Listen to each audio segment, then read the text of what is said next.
In late April, I set out on a 2-day solo trip into the mountains of Kosovo.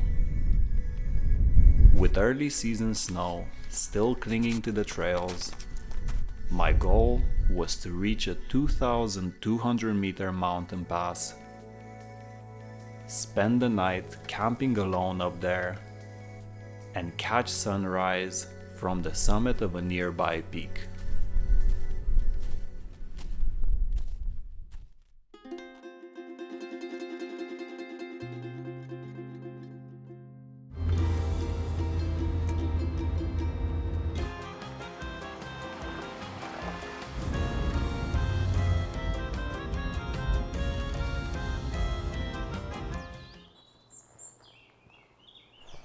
It's currently the end of April. When I drove here earlier, I noticed that there's a lot of snow quite low down on the mountain. I was expecting snow to be on the summit, to be honest, and a bit lower, but was really hoping that there's not gonna be that much snow on the pass where I'm gonna have to camp. This might not be the case. I don't think it's even 1,700 meters and we already have snow on the path, full on the path. I'm gonna end up putting my crampons on a lot sooner than I expected.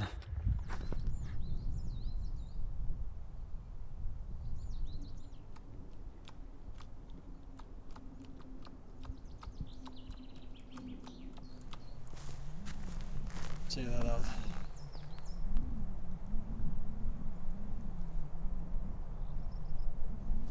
So on the map this reads Leqinat, but a Kosovan person told me today it's actually called Leqinat, which, funny enough, in Romanian means a person that fainted. Leqinat.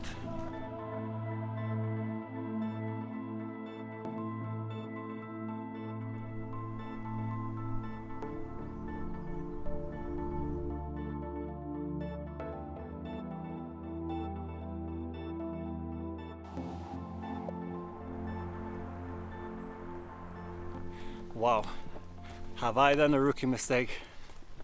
I just put the drone down to launch it, and I realized even before I put the drone up that I forgot to put an SD card in it. Thankfully, DJI has this thing where you have storage space on the controller, but not a lot of storage space, just enough in case you're a twat and forget your SD card, to get something out of it, like a few pictures or some videos.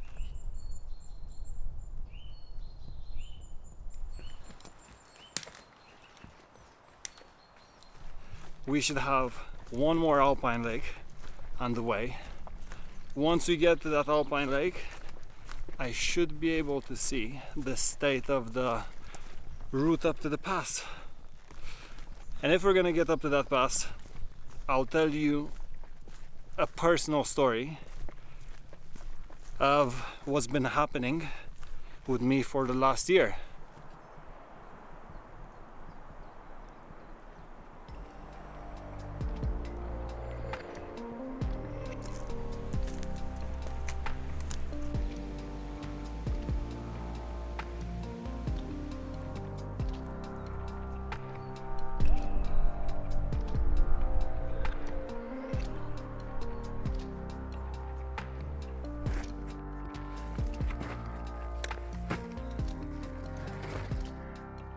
So it looks like up there is where I'm gonna be heading.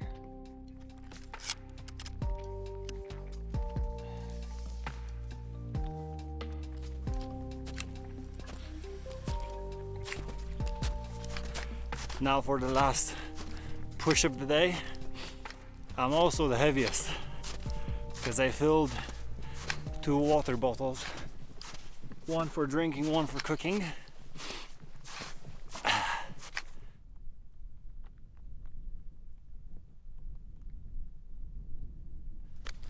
What a steep end. Oh my god.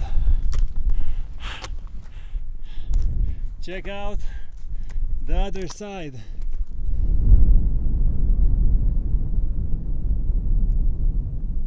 Welcome to Jelenka Pass at 2,200 meters.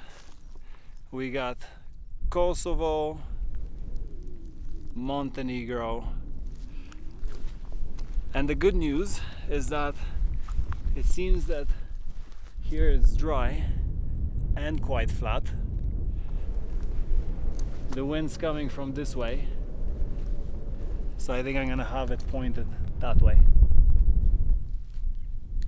I'm gonna put the tent up now, then I'm gonna go a little bit higher and hopefully get some signal so I can text Viv and let her know I'm okay.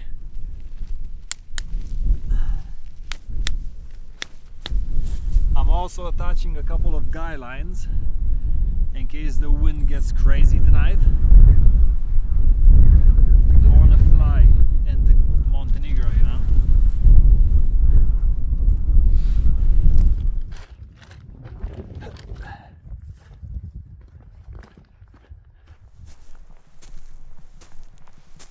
Nice.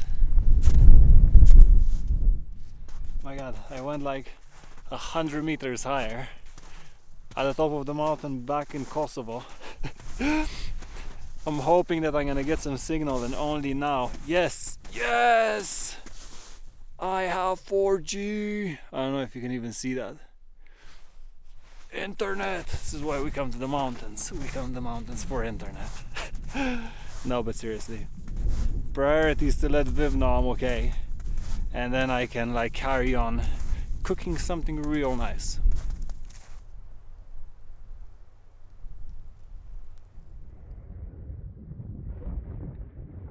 That is the mountain that I'm gonna climb tomorrow morning. Up to that summit there.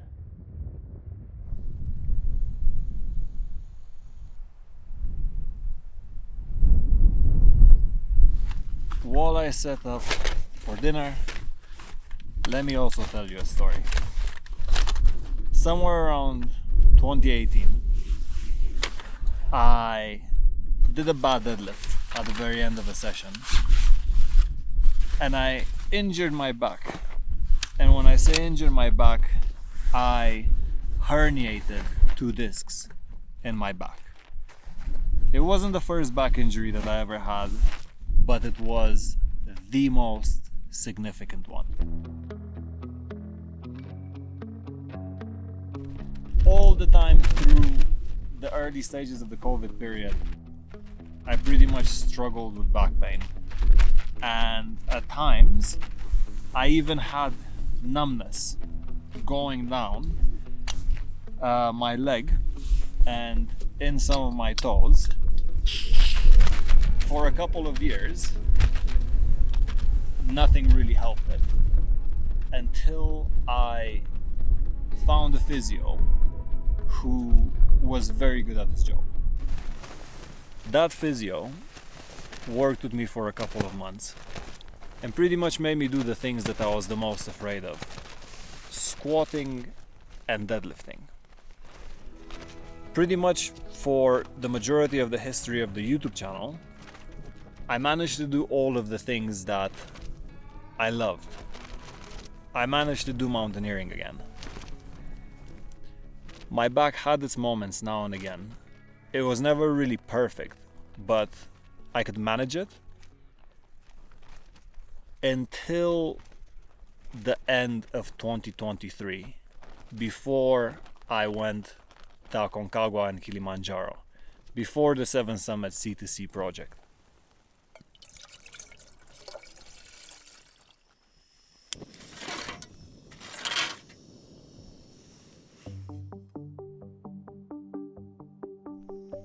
...2023 was hectic, and I thought that that was the reason for my back getting really bad towards the end. That and the stress of the project, but mainly all of the mountains that we climbed.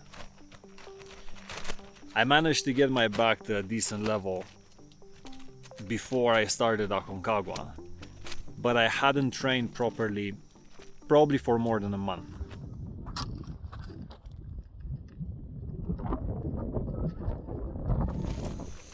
Not many people know this, but on top of everything else that happened on Aconcagua, when I hiked with Viv to Plaza de Mulas, which is a heavy 18-kilometer hike, I injured my back again. You wanna hear something ridiculous? Earlier on, when I was crossing the river, the rock gave way under my foot and I fell into empty space straight onto my heel, and it feels like I bulged a disc in my back. I took 2 ibuprofens. Thankfully Viv has stronger stuff like naproxen. Aconcagua was brutal from every single angle, but somehow I managed to do it. The water is boiled.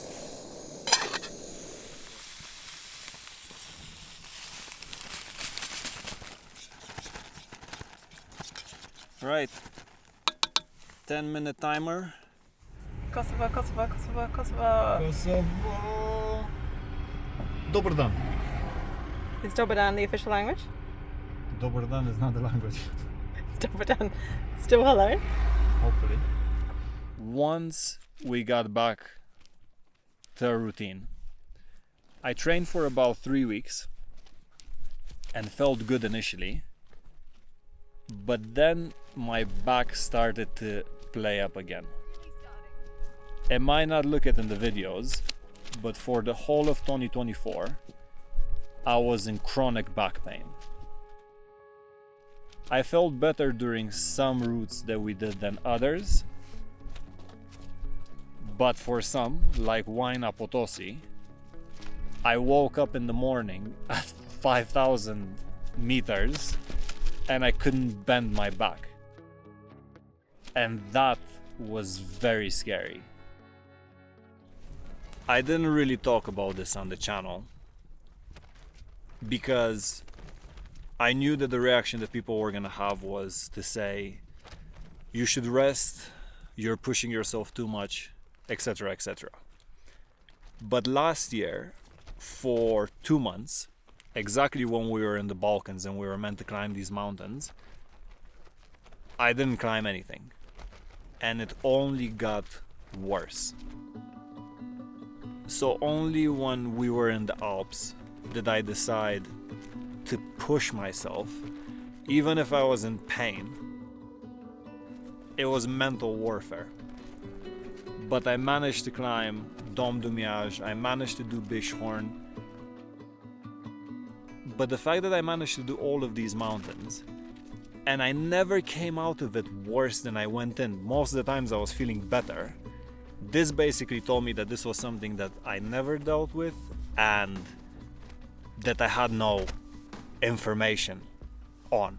I just didn't know what was happening, but I knew that mountaineering wasn't the thing that was causing it.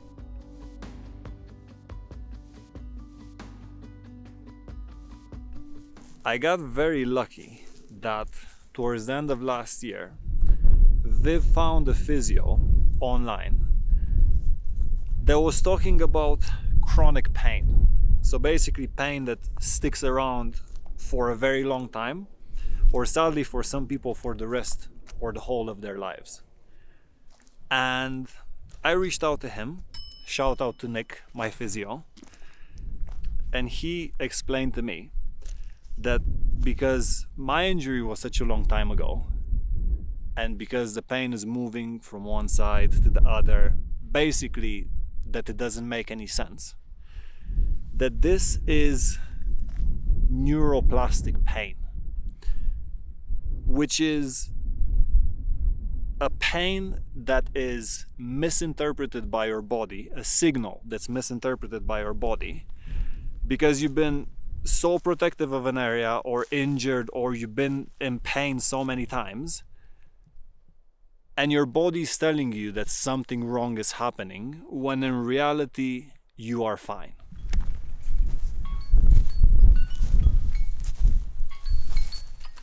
Did you hear that? It's couscous time. Pretty fluffy. One of the biggest triggers of this neuroplastic pain is pressure, self-pressure, stress. You can imagine that last year when I was in pain walking up a hill, I was constantly wondering and just like exhausting so much energy thinking, how the f am I gonna climb 5 of these 7 summits and all of these mountains that I planned when I'm just in pain doing the most basic things. I wanted to share this story because I want people to have hope if they're injured. Don't give up. Search for the thing that works. Search for the thing that's right for you. The body is a very, very complex thing.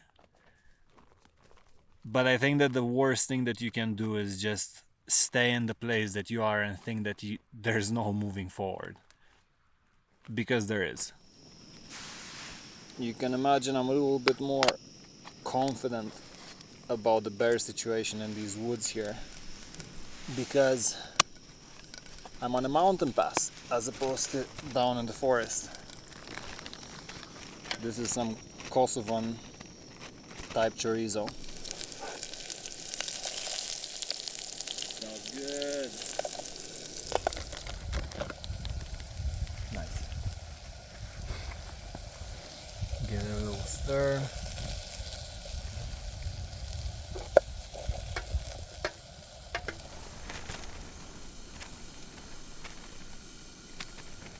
Now I'm gonna cut the heat,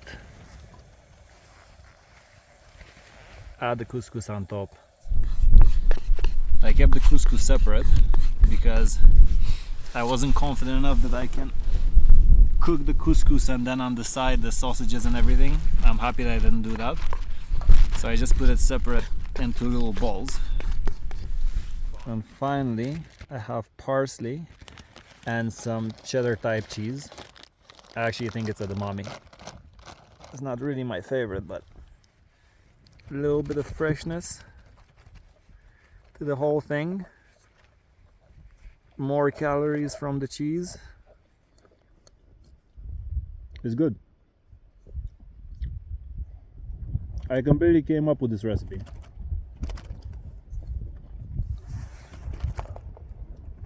Because I'm a big fan of couscous.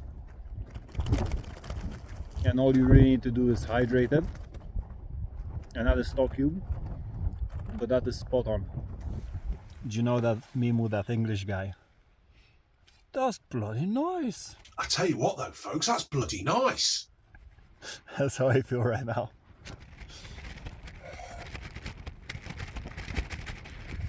I'm aiming to wake up early and get some sunrise views from the top of that 2,400 meter mountain.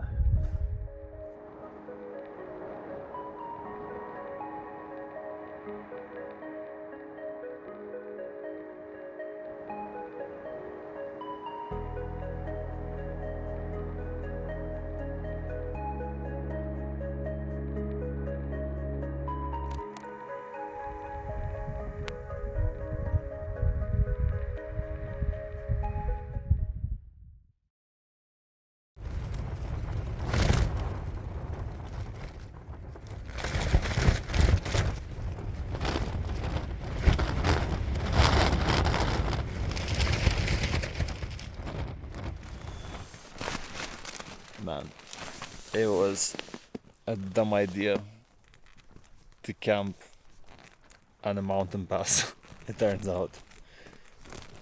The wind picked up last night. It wasn't dangerous or anything like that, but it was just enough to keep me awake for the whole night. I'm not gonna go to the mountain that's in front of me right now, because to be honest with you, I cannot be bothered to put crampons on. and do that steep, small little hill. So I'll go and catch sunrise on the peak behind me.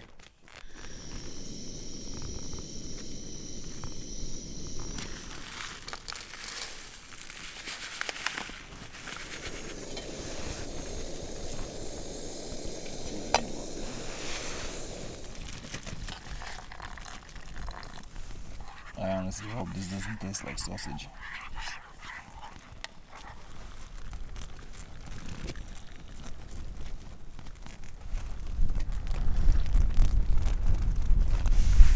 God, that's exactly what I need.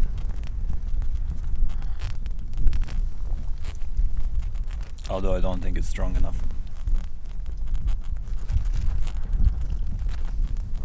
But I'm happy that it is warm, because it's pretty cold right now.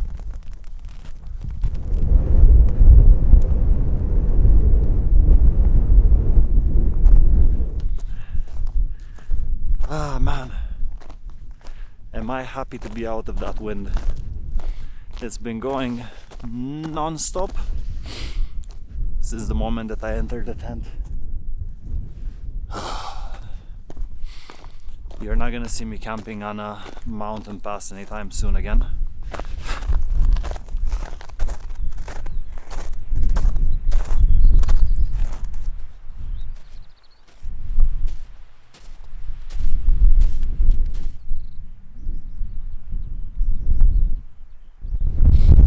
Just made it to this little peak right here. The name of it is called Leqinat, which I feel like is a very fitting name for how things turned out.